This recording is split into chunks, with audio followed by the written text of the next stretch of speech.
ఆశ కోసం పాటుపడటం కాదు, ఆశయం కోసం పాటుపడాలి ప్రతి వ్యక్తి.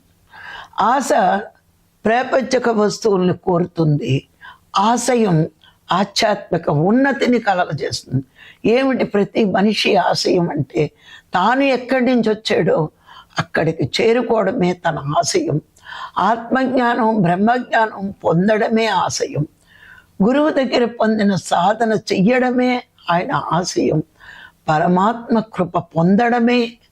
ఎవరికి పరమాత్మ కృప ఉంటుంది అంటే, ఎవరైతే ఆత్మజ్ఞానం కోసం బ్రహ్మజ్ఞానం కోసం తప్పించిపోతారో, ఎవరైతే గురువిచ్చిన సాధనని మహాప్రసాదంలా స్వీకరించి ఆచరణలో పెట్టుకుంటారో వాళ్ళే ఆశయాన్ని నెరవేర్చుకునే సాధకులవుతారు.